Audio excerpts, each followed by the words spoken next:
అందరికీ నమస్కారం. ఈరోజు మనము పెద్ద కథ గురించి మాట్లాడుకోబోతున్నాం.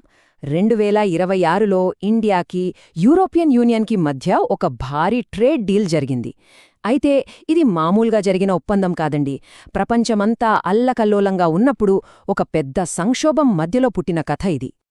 చూడండి, ఒక అనలిస్ట్ దీనినేమన్నారో తెలుసా? ఇదే తుపాకీ గురిపెట్టి జరిపించిన పెళ్లి. ఆ తుపాకీ డొనాల్డ్ ట్రంప్ చేతిలో ఉంది. అబ్బా, ఎంత పవర్ఫుల్ మాట కదా! అంటే ఎన్నో ఏళ్లుగా ముందుకు కదలని చర్చలు సడన్గా ఎలా సక్సెస్ అయ్యాయో ఈ ఒక్క వాక్యం చెప్పేస్తుంది. ఎంత పెద్ద ఒత్తిడి ఉండి ఉంటుందో ఊహించుకోండి. సరే, మరి అసలు కథలోకి వెళ్ళిపోదాం.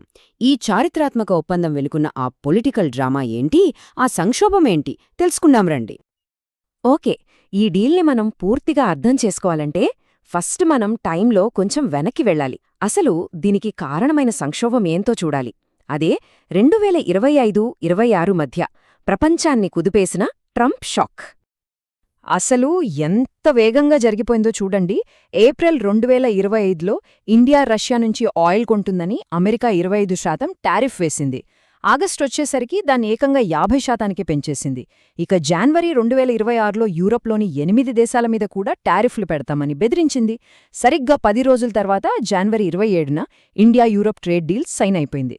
చూసారా, కొన్ని నెలల వ్యవధిలోనే అమెరికా ఇటు ఇండియాను అటు యూరప్ను టార్గెట్ చేసింది. దీంతో ఇద్దరికీ ఇదొక రకమైన డూ ఆర్ డై సిచ్యువేషన్ అయిపోయిందన్నమాట. ఇండియాకు ఎదురైన అతిపెద్ద సమస్య ఏంటంటే ఈ 50% టారిఫ్. ఇది మామూలు విషయం కాదు. మన వస్తువులపై దాదాపు సగం ధర పన్నుగా కట్టాలంటే ఎలా? రష్యాతో ఆయిల్ ట్రేడ్ ఆపలేదని అమెరికా వేసిన ఒక రకమైన శిక్ష ఇది. మరి యూరప్ సంగతేంటి? వాళ్లకొచ్చిన చిక్కేంటంటే గ్రీన్లాండ్ క్రైసిస్. చాలా విచిత్రంగా అనిపించొచ్చు, కానీ అమెరికా గ్రీన్లాండ్ను కొనాలని చూస్తే యూరప్ దేశాలు అడ్డుపడ్డాయి. దానికి ప్రతిగా వాళ్లమీద కూడా 10% టారిఫ్ వేస్తామని బెదిరించారు. అప్పుడే వాళ్లకర్థమైంది, అమెరికాతో ఎంత ఫ్రెండ్షిప్ ఉన్నా వాళ్ల ఒత్తిడి నుంచి ఎవ్వరూ తప్పించుకోలేరని. సో ఇక్కడ పాయింట్ ఏంటంటే, ఇద్దరి అతిపెద్ద ట్రేడింగ్ పార్ట్నర్ అయిన అమెరికాయే వాళ్లకు వ్యతిరేకంగా మారింది. ఇంకేం చేస్తారు? ఇండియా, యూరప్ కలిసి ఊహించని రేంజ్లో ఒక ఒప్పందంతో సమాధానం చెప్పాయి. యూరోపియన్ కమిషన్ ప్రెసిడెంట్ దీన్ని ఏకంగా మదర్ ఆఫ్ ఆల్ డీల్స్ అన్నారు. ఎందుకంటే ఈ డీల్ వల్ల ఏర్పడిన ఫ్రీ ట్రేడ్ జోన్లో ఇండియా, యూరప్ జనాభా కలిపితే దాదాపు 200 కోట్లు. ఆలోచించండి, ఎంత పెద్ద మార్కెట్ ఇది. ఈ డీల్లోని అసలు మ్యాటరేంటంటే, వాళ్ల మధ్య జరిగే ట్రేడ్లో 90% పైగా వస్తువులపై సుంకాలు అంటే టారిఫ్లు పూర్తిగా ఎత్తేయడం. ఇది గ్లోబల్ ట్రేడ్కి ఒక కొత్త బూస్ట్ ఇస్తుందన్నమాట. కేవలం 10% వస్తువులపై మాత్రమే టారిఫ్లు మిగిలాయి. సరే, ఈ పెద్ద పెద్ద నంబర్లు, పర్సెంటేజ్లు బానే ఉన్నాయి. కానీ మనలాంటి వాళ్లకి, అంటే వస్తువుల మీద, పరిశ్రమల మీద దీని ప్రభావం ఎలా ఉంటుంది? కొన్ని కాంక్రీట్ ఉదాహరణలు చూస్తే మనకు ఇంకా బాగా అర్థమవుతుంది. ఉదాహరణకి మన టెక్స్టైల్ ఇండస్ట్రీని తీసుకోండి. మన బట్టల మీద యూరప్ 10-12% వరకు పన్ను వేసేది. ఈ డీల్ వల్ల ఆ పన్ను రాత్రికి రాత్రే 0 అయిపోయింది. దీనివల్ల మన ఎక్స్పోర్టర్స్ వియత్నాం, బంగ్లాదేశ్ లాంటి దేశాలతో చాలా ఈజీగా పోటీపడగలిగారు. ఇది చాలా పెద్ద ప్లస్ పాయింట్. ఇక కార్ల విషయానికి వద్దాం. దీని గురించి సోషల్ మీడియాలో చాలా ప్రచారం జరిగింది. కానీ నిజమేంటంటే ఇది అన్ని కారులకు వర్తించదు. ఇది ఒక కంట్రోల్డ్ కోటా, కేవలం లగ్జరీ కారుల కోసమే. చూడండి, సంవత్సరానికి 2.5 లక్షల కార్లకు మాత్రమే ఇది వర్తిస్తుంది.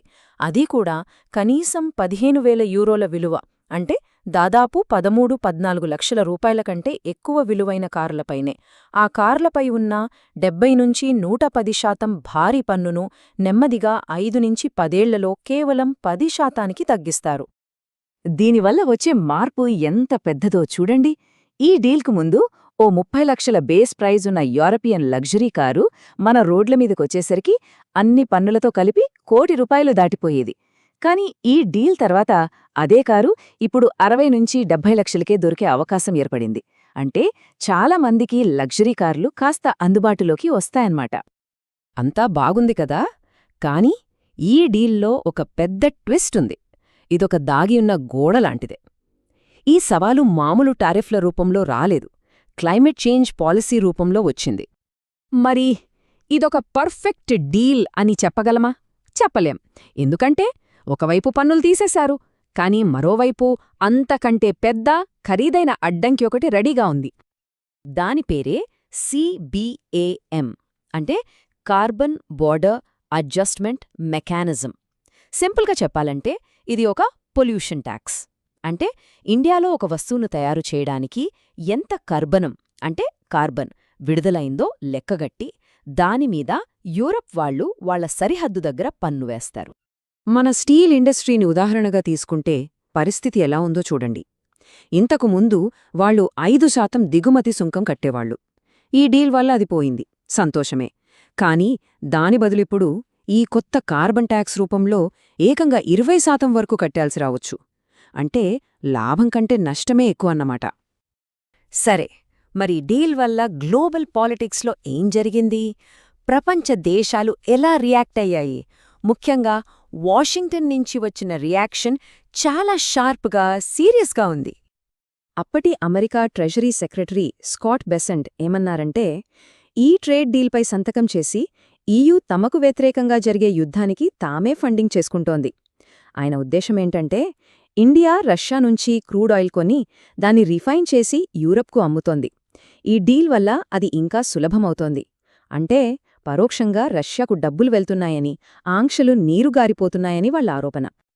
ఆశ్చర్యకరంగా ఇంకోవైపు నుంచి America trade representative Jamieson Greer ఇంకోలా మాట్లాడారు. ఆయన చాలా నిజాయితీగా ఒక మాట ఒప్పుకున్నారు. అదేంటంటే, ఈ డీల్లో ఇండియానే టాప్లో నిలిచింది. మేం ఒంటరిగా ఉంటూ గ్లోబలైజేషన్ను సరిదిద్దాలని చూస్తుంటే యూరప్ మాత్రం గ్లోబలైజేషన్ మీదే ఇంకా ఎక్కువ ఫోకస్ పెట్టింది. అంటే అమెరికా అనుసరించిన ఐసోలేషన్ పాలసీయే యూరప్ను ఇండియాకు ఇంత మంచి డీల్ ఇచ్చేలా నెట్టిందని పరోక్షంగా ఒప్పుకున్నారన్నమాట. ఈ టేబుల్ చూస్తే మనకు ఆ తేడా ఎంత స్పష్టంగా ఉందో అర్థమవుతుంది. దాదాపు ప్రతి విషయంలోనూ చూడండి. టారిఫ్ల దగ్గర అమెరికా 50% పెనాల్టీ వేస్తే యూరప్ 0 టారిఫ్ను లక్ష్యంగా పెట్టుకుంది. అగ్రికల్చర్, వీసాలు, క్లైమేట్ ఇలా ఏది తీసుకున్నా అమెరికా డిమాండ్లు పెడుతూ వస్తే యూరప్ మాత్రం ఇండియాకు ఒక పార్ట్నర్షిప్ ఆఫర్ చేసింది.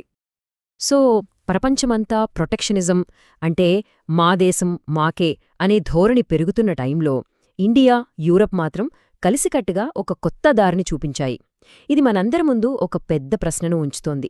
భారతదేశం, యూరప్ కలిసి ప్రపంచపు తదుపరి ఆర్థిక సూపర్ పవర్ను సృష్టించాయా?